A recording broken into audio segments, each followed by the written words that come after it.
Hello and welcome. There we are to Traffic Paradise Radio. I don't normally do this. Uno isn't here. Apologies for the lackluster non-theatre kid performance. How is everybody? I hope you're having a lovely Monday, Sunday, Tuesday, depending on your time zone. Actually, I feel like it's still Monday everywhere. Yeah, in I Japan think it's still as well. Monday. So that was lost. Hello, Luca. I can't do this without Uno, guys. I've been left. I'm drowning at sea. But we have Lee here. I'm very excited. I can actually join one now. Yay! Luca's saying I'm having a nice Monday. I didn't really have a nice Sunday though, and you know what? Yeah, Ferrari double DNF. Based on the little profile photo, I can see why maybe Sunday wasn't great. Unlucky, but hey, you got to reach your trough, and then they can peak at Monza. So have hope. Have hope. At least they've got all the bad luck out of the way, I'd say. Today, Dutch Grand Prix reaction. It was honestly, for the Dutch Grand Prix, a track. I love this track dearly with the bank corners, not a lot of overtaking. It was an exciting race. What did you think, Lee? One, I was so excited for Isaac. From the beginning, I was just watching. I was like, oh, something's going to happen today. And then the DNFs obviously made it more interesting. Some of those were really sad. And there's kind of some flip-flop with, typical track action with, I know Liam had a few crashes where he was at fault before, and then this weekend I felt like he wasn't really at fault with that one. So it's like flip-flopping with that. I think it was an exciting race. Yeah. Loga's also saying, and Lewis Hamilton has a 5-place grid penalty for Monza. Yeah, I think Ferrari's gonna have to put their hopes in Charles to win Monza. I missed that. I didn't see that. Yeah, that was the yellow flag infringement. Hello Uno and hello Zeph. Yeah, speeding on the yellow flags, which I thought at first I was like, oh, 5 places is kind of harsh, and then I thought a red flag infringement is a 10 place, so it kind of makes sense that it's half of that. Yeah, because it's obviously not a red flag, it's a yellow.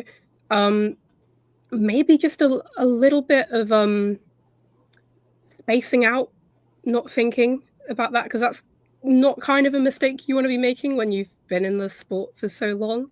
But it happens to the best of us, I'd say. It's unlucky that it's Monza.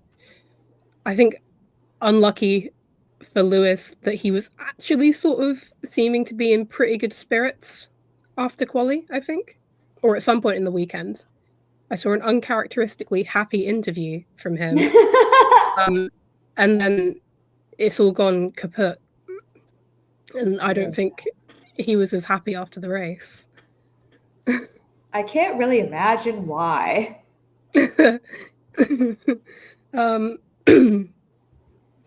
Logan says Charles will win anyway, so it doesn't matter. And you know what? Yeah. Normally, I have somebody who I want to win, very obviously. I do not lie about my bias, right? But Monza, it's always nice to see a Ferrari win. Absolutely. And they've definitely built their car for Monza. I feel like they always do. They always find a way. So I don't doubt they'll be in the fight, to be honest. We have the lovely race finishing order to go over. Lea, is there anything that sticks out to you? Isaac and Yoinks. Yes. Oh, that's something I'm definitely going to bring up. We're going to see a lot of familiar faces in the Paradise section. Zeph says, Yuki on the left side of the board, finally. I know. I honestly, it's a yin and yang. Isaac getting that podium when Yuki helped to develop that car. It's bittersweet. I can't lie, for a lot of Yuki fans, and as much as it's kind of like it's not a great emotion to feel a bit envious, I feel a bit envious that it hasn't happened to Yuki, but at least a little bit of a silver lining is he's finally back in the points. I think also something that's really interesting to bring up is that Haas managed a double points weekend when I'm pretty sure they were both out in Q1, and then Ollie Behrman started from the pit lane. So Ollie went crazy this weekend.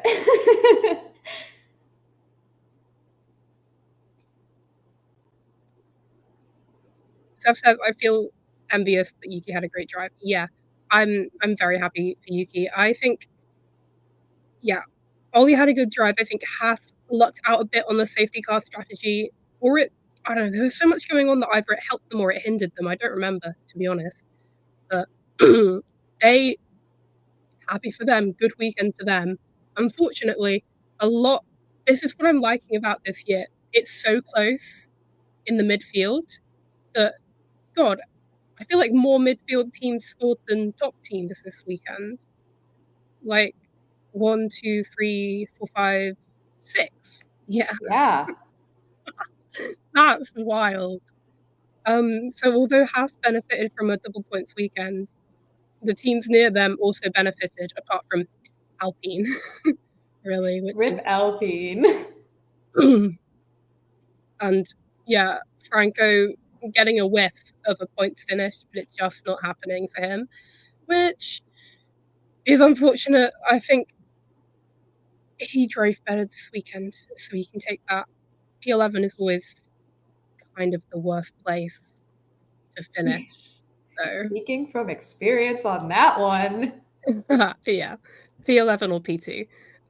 Is there anything else that you want to touch on, Lee? Not that I can think of. Okay. I had something, I think, and I can't remember it now. That's all right. I'm just going to talk Alex Albon P5. That is chef's kiss. Mad. I saw right before this a post-race interview, and he was like, I was P10, I stayed on the road, and then I ended up P5. And I think that really just summarizes how this was a hectic race.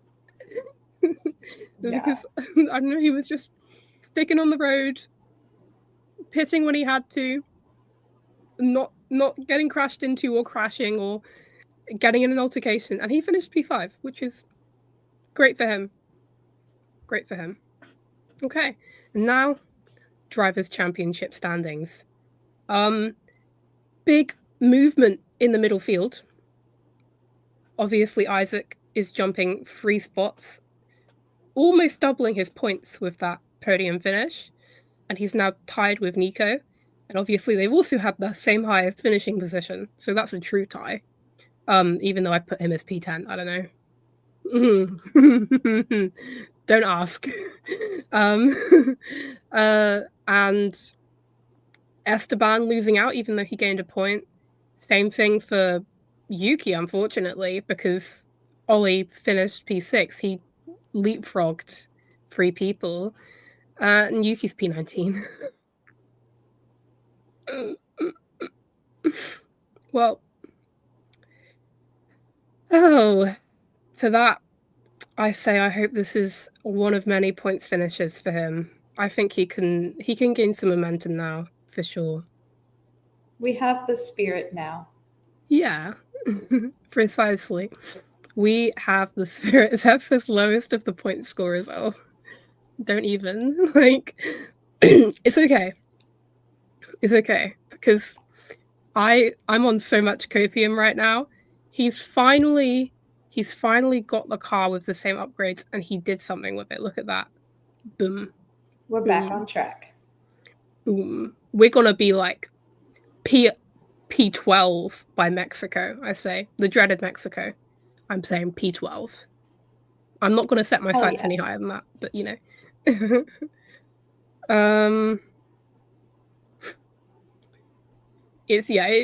Like Loca's saying, it is a very competitive season. It's honestly, although the fight at the front is very, very lopsided, it's kind of like a lot of the midfield teams are fighting with Mercedes and Ferrari and Red Bull.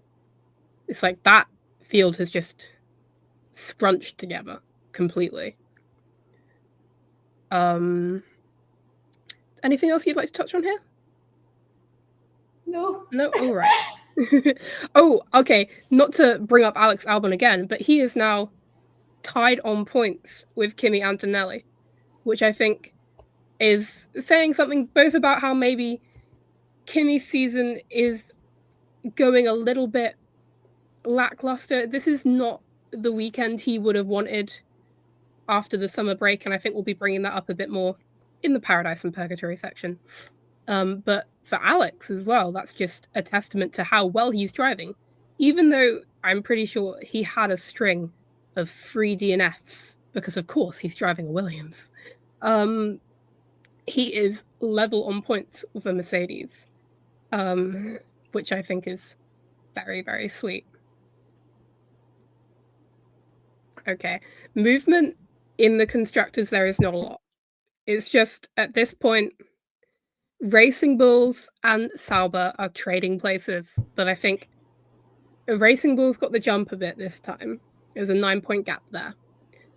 And you know what is kind of wild to me? Even at a race where McLaren have a blunder, they have a mechanical DNF, they aren't the untouchable team, they're still outscoring God, like every other team somehow, because for some reason no other teams, I mean, it's obvious the Constructors' Championship is done, but just for narrative's sake, right? No other teams can seem to jump on a moment when McLaren blunders. Like, I mean, I think the only time maybe was Canada, when Mercedes outscored McLaren, I think.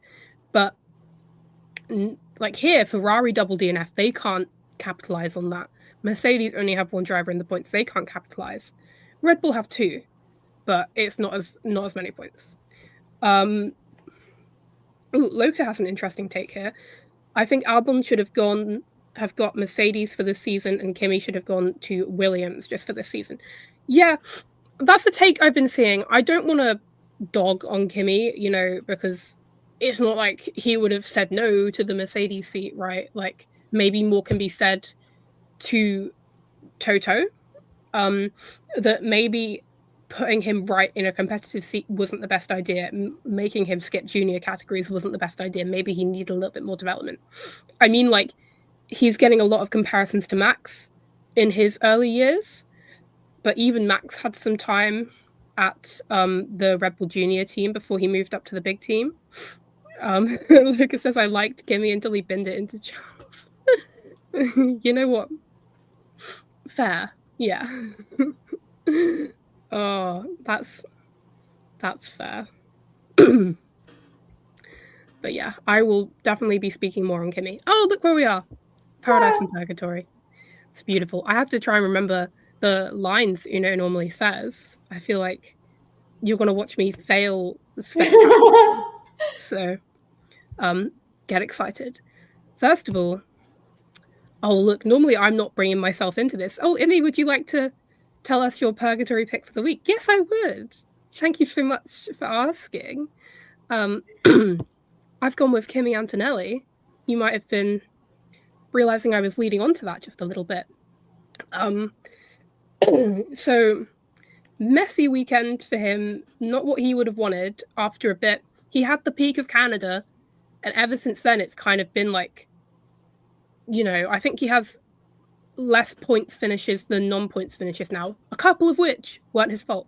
Mechanical DNFs, Mercedes engine issues, you know, there's nothing he can do about that. Do I feel like that kind of hurt his momentum and confidence anyway? Yeah, a little bit, because I'm sure it sucks, especially like that mechanical DNF at his home race. And then again, in Spain, he had that mechanical DNF. It's just complete stop to the momentum. And sorry, I can hear you typing. Oh. A complete stop to his momentum, and also just, I guess, it's a lot of DNFs.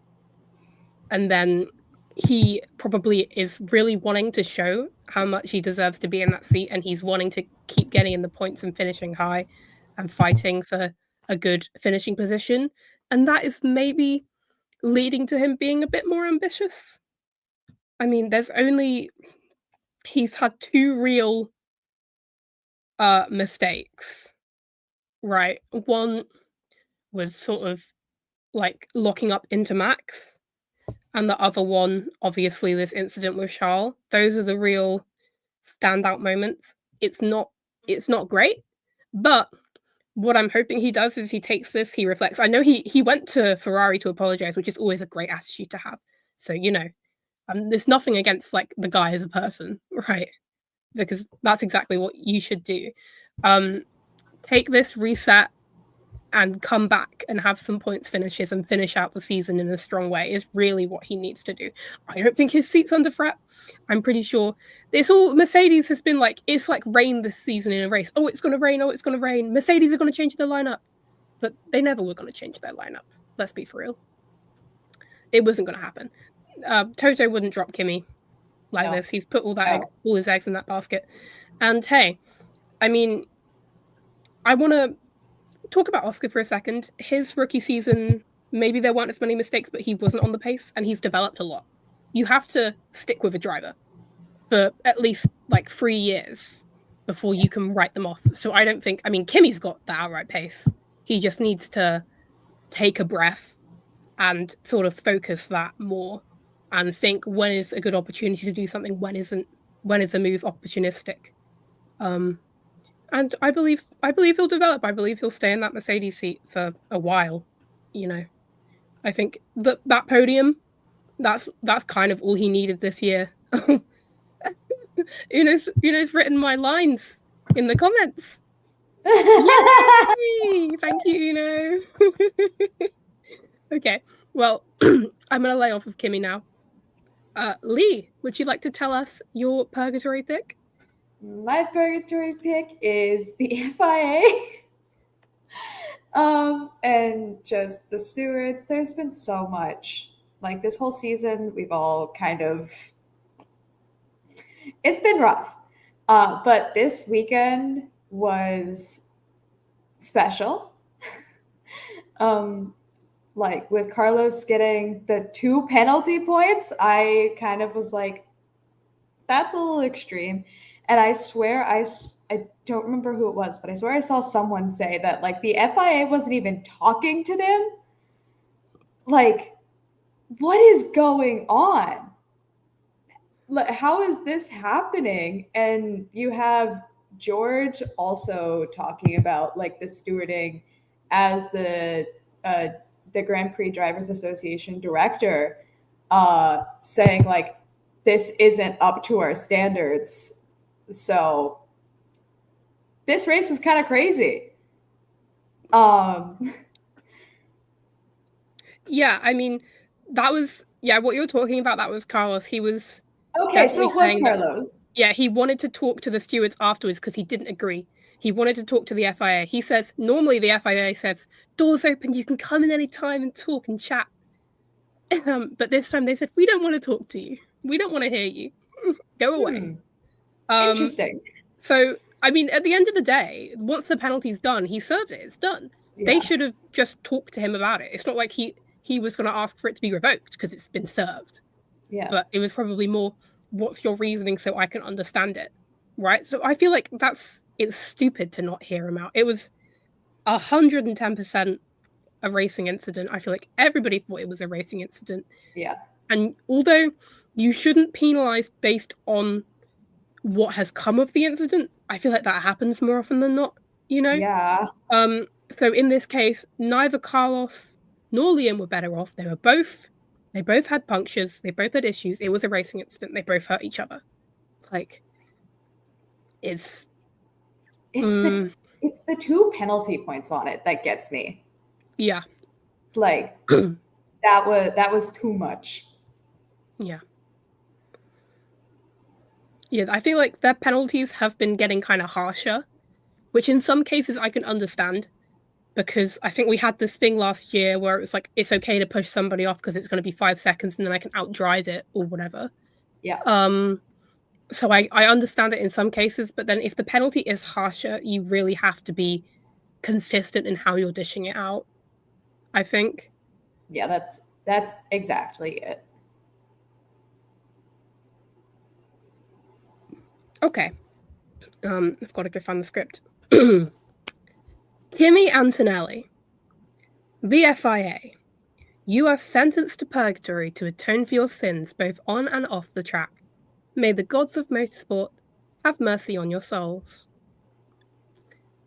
Dramatic noises that we don't have.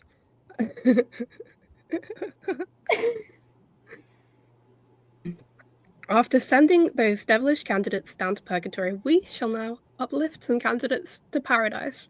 I think it works better when Uno does it. Maybe a little bit. So, I did not do theatre.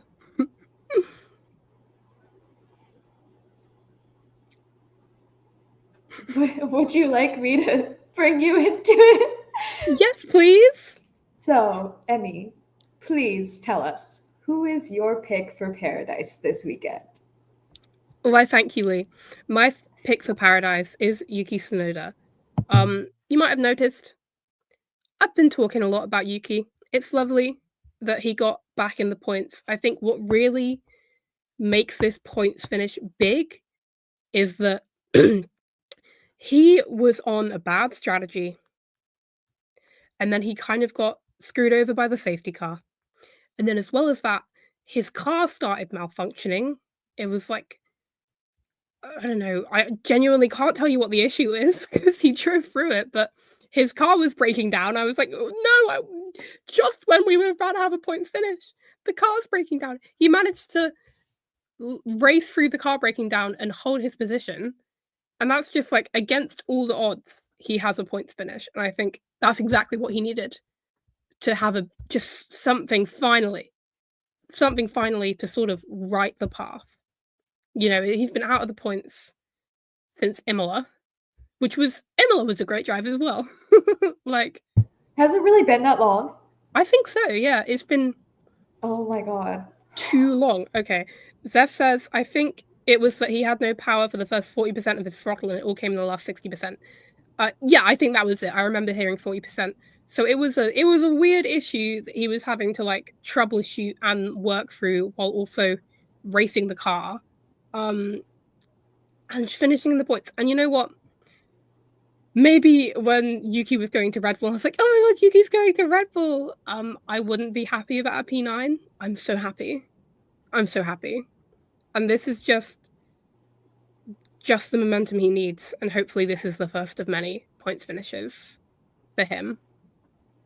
We are building the momentum. Yeah. Okay. Lee, who is your pick for Paradise? My pick for Paradise this week is Isaac. I know we touched on this a little bit earlier, but one of my favorite things definitely is always a first win and like rookie first points and first podiums. And this weekend with Isaac, it was just so fun to follow him throughout the race. Because like from the beginning almost, the first like 10 minutes watching it, I was like, I can feel something is going to happen today. So I was just like, I was in on it. I was watching it the whole time.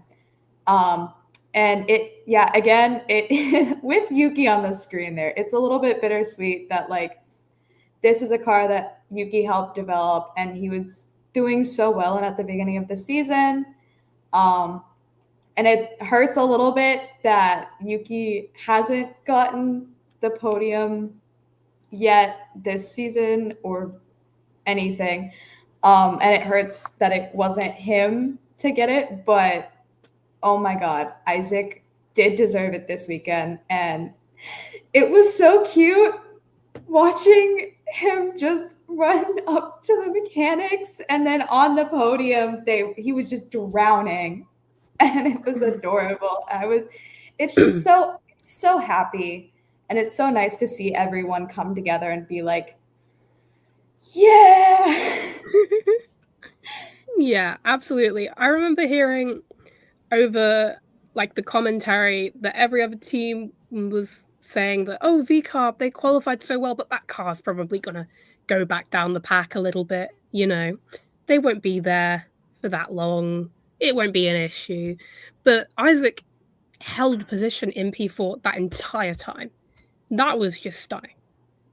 You know, Yeah. that was stunning. Because one mistake or anything, and that car would have instantly been, you know, miles back, miles back. It's not a car that's in that position. And to be able to do that, and that's the thing about being a good like midfield driver, is you put yourself in a position to benefit from other people's misfortune, unfortunately, for the other people, which in this case was Lando. So Yeah. he put himself in that position. Lando had the mechanical DNF, and all of a sudden he's P3. That's beautiful. You know, this is yet again, despite the really lopsided fight at the front, this has been a real storybook season again, which I Yeah. think is great for the sport. And it Um, improves the benefit of consistency yeah, and keeping yourself on track, focusing on your race and doing what you need to. yeah, yeah. Like to bring up that Alex Albon quote again, he said he kept himself on track and he went from P10 to P5. Yeah. Like, just run your race, do it well, make no mistakes. Boom, you benefit. Good position. Yeah. Okay.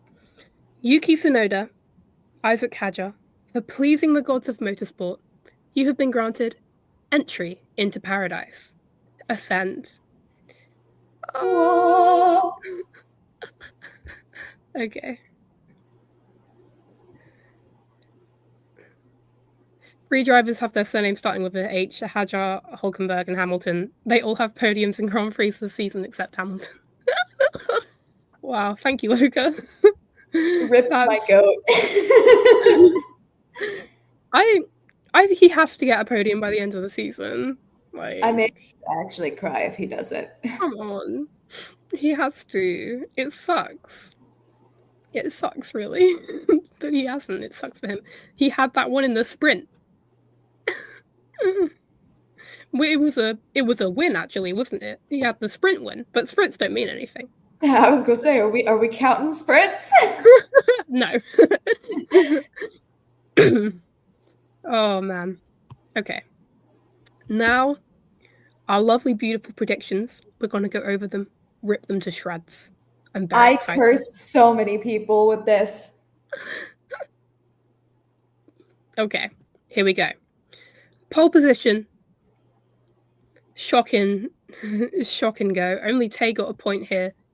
You know, I was holding out hope that somehow Max would pull a mad one out of the bag. So was Uno, so was Kira. We were not right. And hey, Lee, Neve, and Willow were like 1/100th away from getting that. I love small margins. Small margins make the sport so interesting.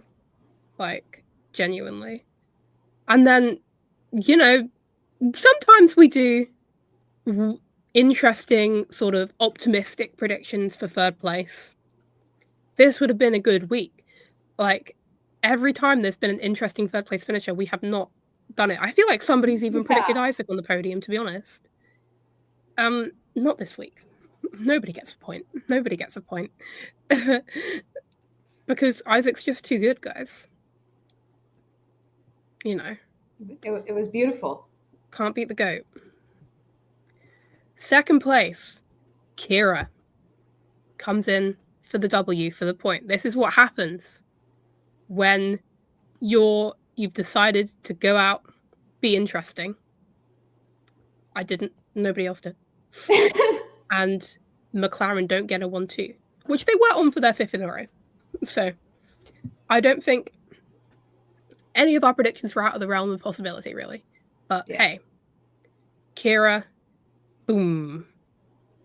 I feel like we haven't really talked about Lando Norris's DNF, actually. A little bit. A little bit. I had a different title for this. I was like, the Mercedes engine strikes again. It was kind of better than what my current title is. And then I read something, it was a chassis issue. So it was not the engine. It was a chassis issue. I don't know, if his chassis has been changed from previous crashes, if there was a little niggle there, or if it was something fundamental, in which case McLaren have to be happy that Oscar made it across the line too. But it's kind of unfortunate for them that they don't have a week break to go back and review this, because they're kind of got to be on go to Monza. But they'll obviously be working hard to figure it out and fix it and make sure it doesn't happen again. But that is the first McLaren mechanical DNF since Bahrain 2023, I think. So it's been a long time. I can't remember back that far. I wasn't even watching then. It's been that long. That was the first McLaren mechanical DNF I've ever seen. So, wow. One for the history books. Like it says, McLaren should have sabotaged Piastri's car to make it in the championship. Lewis podium coming in Monza now.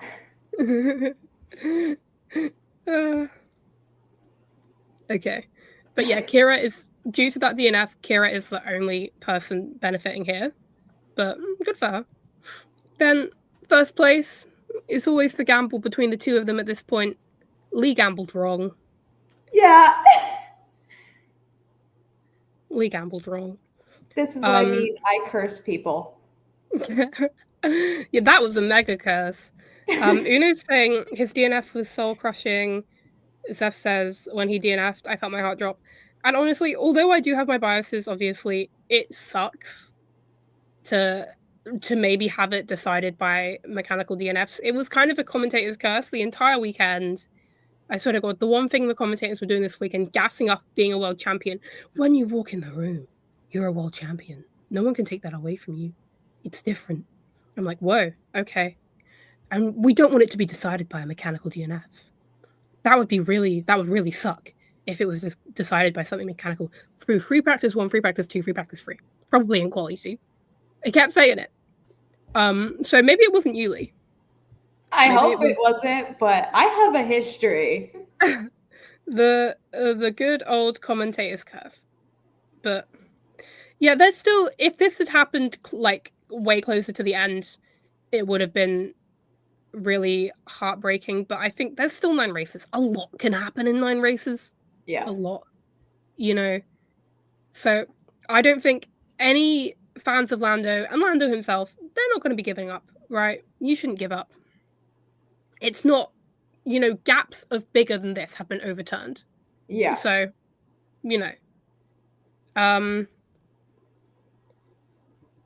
Zeph's saying, I'm hoping this makes the racing between them a bit more aggressive, less papaya rules.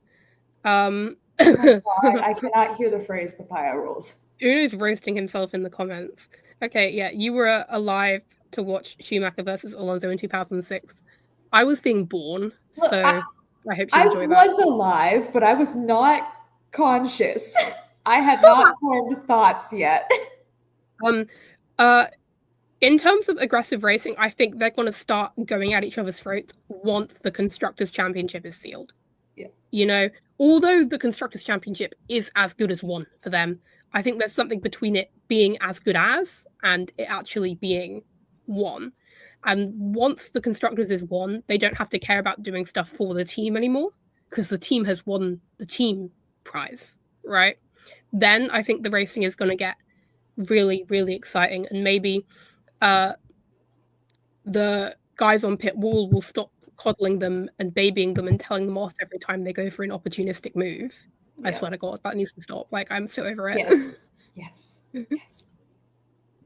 Like, just let them go at each other's throats. It'd be so much better. Like, can you imagine if we had, like, that Charles and George racing moment? If we had that between Oscar and Lando every week, how good would that be? Like, we need more. Like, that would be beautiful. So I hope they win the Constructors soon. If they'd won 2-1-2, I'm pretty sure they could have won it by Monza, but not anymore. It's Baku now. Okay, yeah, that's still close. Like, they can have some really, really good rounds of at each other's throat racing, and I can't wait. I can't wait. I kind of want to see finally, it in Vegas. I kind of want to see it happen in Vegas. That would be cool. Yes, absolutely. I love that. Okay. Wild card predictions. I have to go remember who has said what. I think I've got a pretty handy go on it. First of all, I went with a crash in qualifying, and you know what? Lance Stroll really delivered. He had Aston had a surprisingly good weekend because he didn't have a qualifying time, and somehow he was in the points.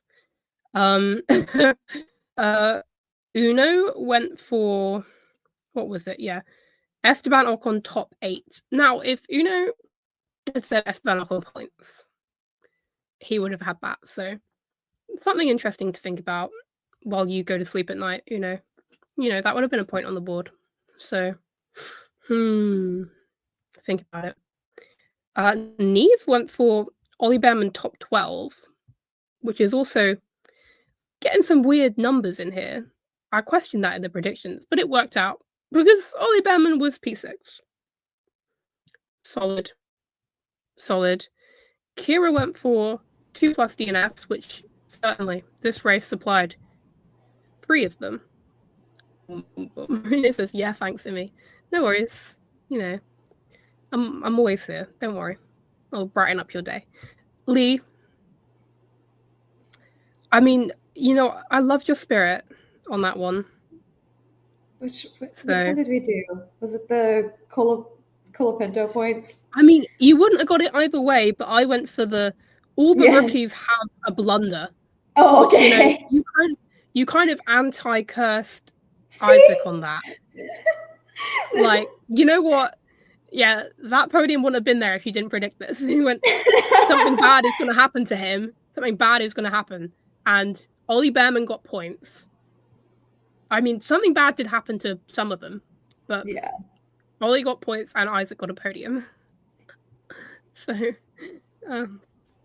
Uno says Neve's prediction is so dodgy it shouldn't be allowed, which, you know what? Kind of, yeah. That was like, I was questioning that, but you know what?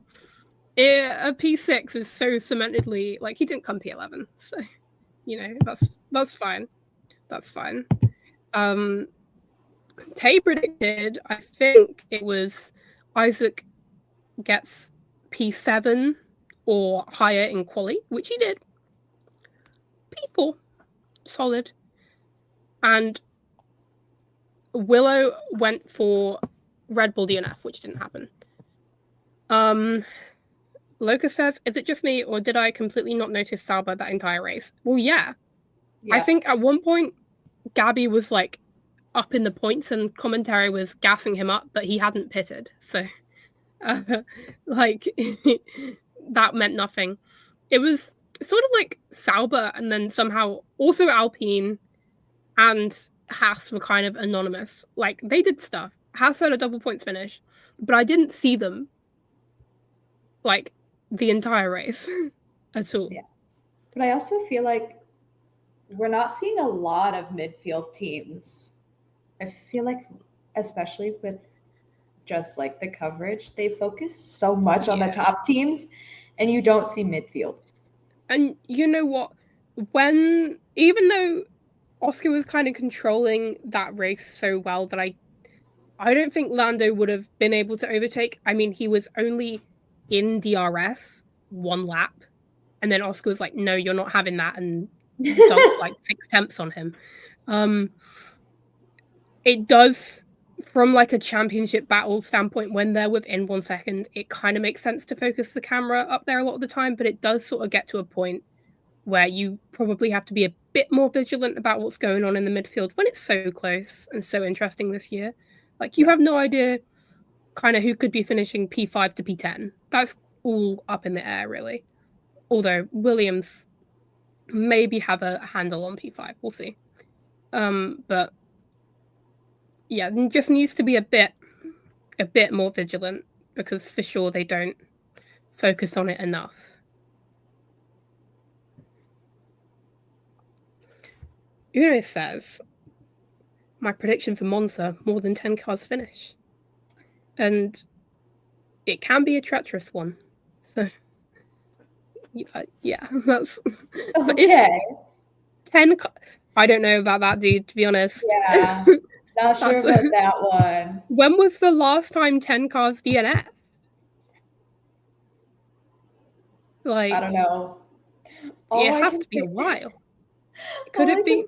Think of is like the 2005 or was it 2007 race at Indy where only like a quarter of the fields started.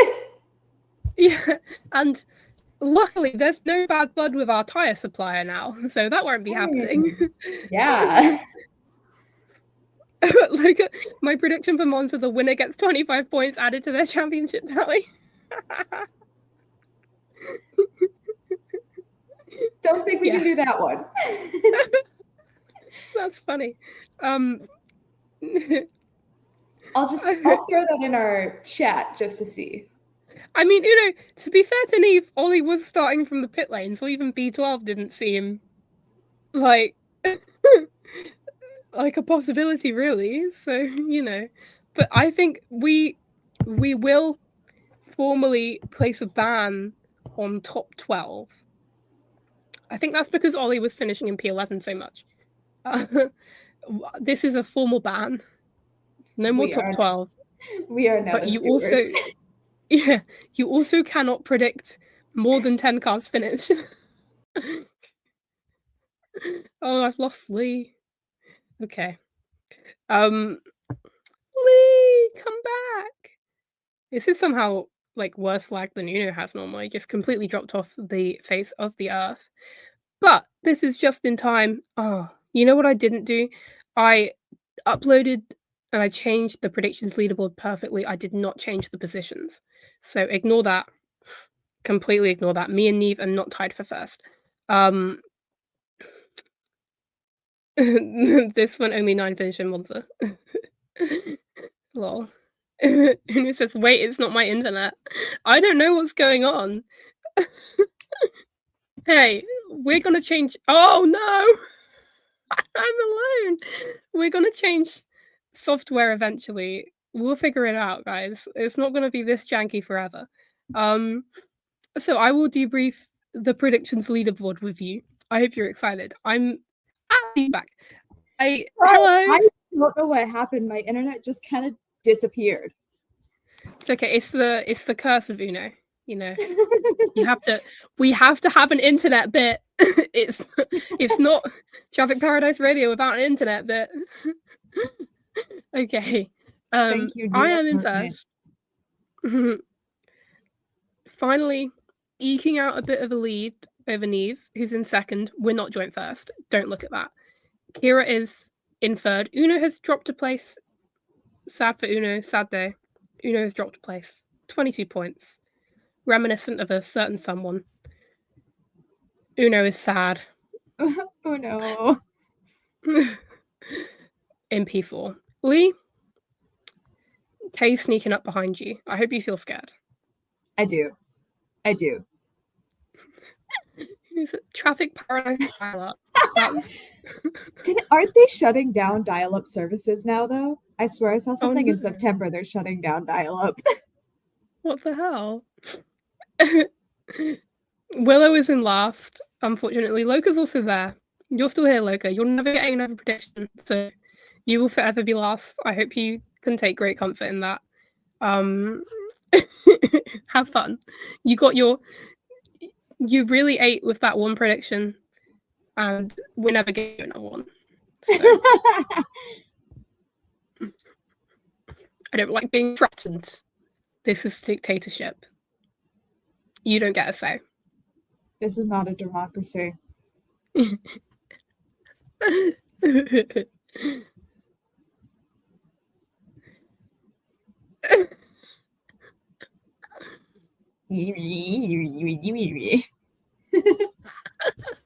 my god. What are we doing? Dial-up sounds. Loca says, I still hold the record for the most points scored in one race. Yeah. And you will no. hold that forever. Last no, season, I got said that. the. I said that though, and then Uno said, but it was a different point system. So apparently it doesn't count. Apparently it doesn't count. Okay. Okay, I see how it is. We just don't want me to have nice things. Yeah, pretty much. Yeah. So Loka wins, I guess. Last year doesn't count. So that's sad. I mean, hey, you'll always hold that record in the old point system. So yeah, have that deep within your heart. New point system, it's Loka, and it physically cannot be anyone else because you can only score 5 points in a weekend. Yeah, Ino says Loka got double the full possible points haul. Just put a weekend multiplier. Oh, anyway. I don't know if you have anything else you'd like to add, Lee? No. No. Okay.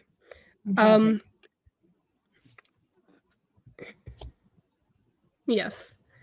I'm also thinking we have spoken about the DNF. Oh, you know what I haven't mentioned?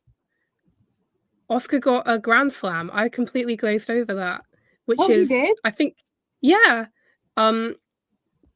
Because like every pit stop was under safety car, so everyone went in and he never lost the lead. So pole fastest lap led every lap. I think that's everything. So the McLaren app hasn't even said anything about that as far as I see. I did not know that. F1 says something, at least. Oh, Uno says, by the way, I'm not miserable anymore. I'm so happy to hear that, Uno.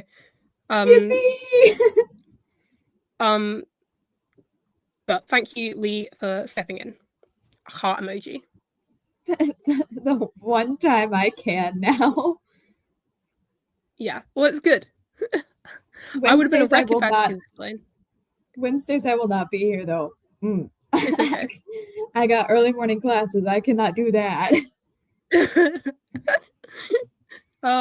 We will figure it out. But yeah, he's the first McLaren driver to have a Grand Slam since Mika Hakkinen, I think. And the third of the ground effect era with obviously Max and Charles. So good for him. Let's go, I think Oscar. Lando was kind of on for one last year in Singapore. And then there was the whole V-carb fastest lap debacle. Yep. But hey, that's the thing about the fastest lap, isn't it? It doesn't matter anymore though, so it kind of means less. Yeah. Bye fastest lap point. We're never seeing you again. But yeah, so good weekend from Oscar. Also good weekend from Lando before the aforementioned unfortunate events took place. Solid weekend for a lot of the midfield teams, and a lot of the better performing teams didn't have a solid weekend. Yeah. Double DNF for Ferrari, only 1 point scorer for Mercedes. Loka says, ooh, Pole should get 1 point. This is my favorite debate. I so 1,010% agree that Pole should get a point. They do that in do they do that in IndyCar? I feel like I just made that up. They do that in F1 Academy. I'm pretty sure they do that in IndyCar. Okay. Yeah, and I'm pretty sure they do that in like all the feeder series. But they don't in F1. And I feel like as much as the points are scored on a Sunday, getting pole is like such an achievement. I feel like it definitely should be rewarded more than just starting in the best spot, because anything can happen in a race. Yeah. Anything happens in a race, but also qualifying can set you up really well, so it still kind of matters. Yeah. Well, obviously, it matters a lot. I mean, it's so much. It's nicer to have clean air and to be able to run in the clean air and dictate the race. That is, the best thing about pole. But give us pole points. Also, I think it should have a point. Wait, was Red Bull the best front runner team this week? Says, in terms of points, no. McLaren scored 25, Red Bull scored 20, but in terms of a double points finish, yeah, they were the only team to have 2 cars in the points in the top 4. So yeah, it says it was the winning car. So yeah, McLaren outscored them, but they can take pride in, for once, having 2 cars in the points and wildly being the only top 4 team to do it. So yeah, that's the crazy part. That's good. Hopefully, Helmut Marko can look at that and realize that they shouldn't drop Yuki. It's the car. It's the car. We've been telling you that. Everybody knows that. Apart from you, for some reason. So, oh my god, please change your ways, dude. Please change your ways. Like, going into a new era, you don't need a new driver in that car. Absolutely not. Please don't. Helmut Marko can look down the tunnel and smell the light. Yeah, well, he certainly can, you know. That is something he could do if he wanted. Yeah, definitely. If he so desired. If he so desired. I feel we cannot endorse that statement. However, we can say he can do what he wants. Yeah, I think he can pick here. But I will go to the grave saying, no matter who was in that seat, like, just to drag this stream out for a little bit longer, I love talking about Red Bull.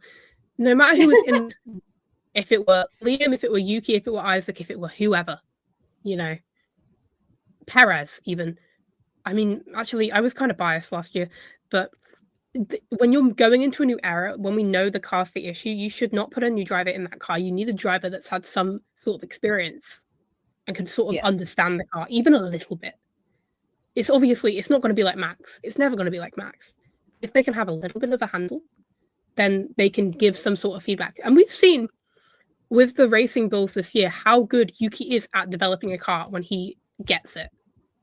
You know, he is an asset to have. That Racing Bulls is stunning. Beautiful. So I hope they stick with him. Like, I honestly think they took Liam out too quickly as well. They were making rash decisions with the second seat driver. So you should stop doing that. That surprised me that it was. Yeah. Like, it's obviously not the worst thing that's happened this season, but it was still like, that's a little quick. Yeah. I mean, exactly. I was saying, Liam should get that drive in Japan because it's a track he knows.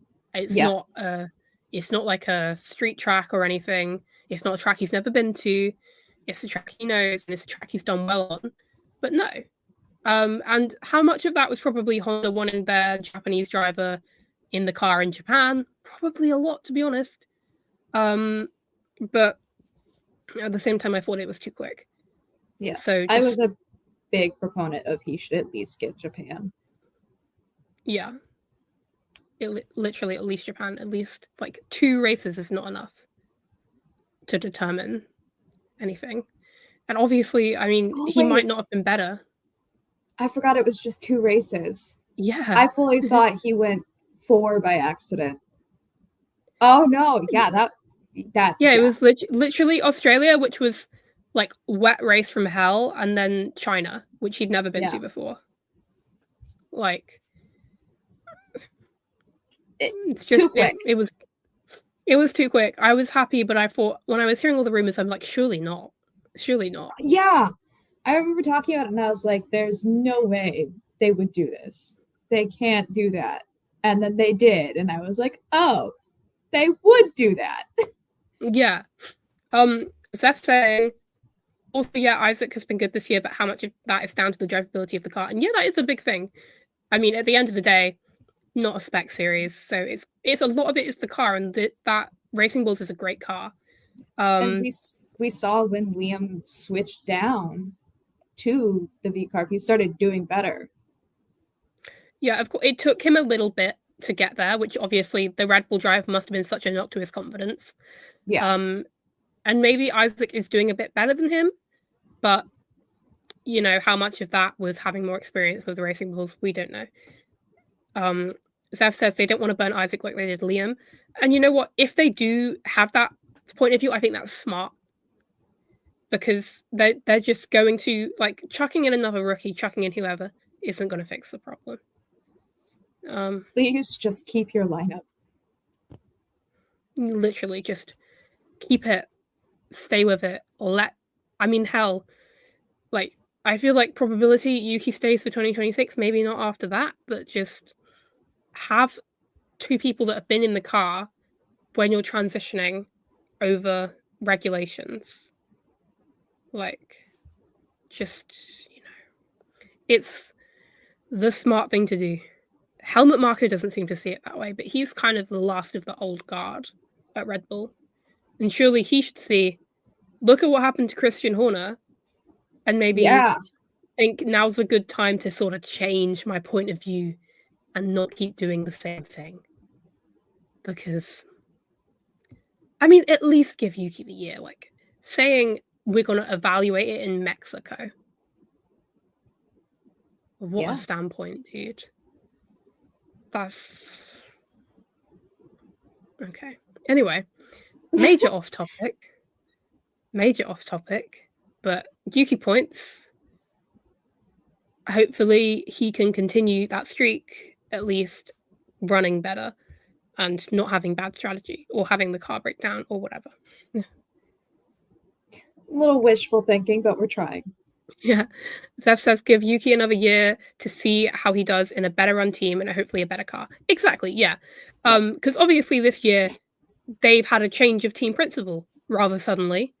And so they're probably, as good as Mekis is, they're probably not fully 110% functioning like the best team ever. Because it takes time when you're changing over leadership. And like how a team only functions well if you don't change the leadership every year. Look at Alpine. They're not doing anything. Yeah. They have a new team principal every year. It's better if you keep the drivers the same too. So there we go. That's my standpoint. Helmut Marko can speak to me in person if he'd like. I will talk to him. The door is open. The door is open. Unlike the FIA, the door is open.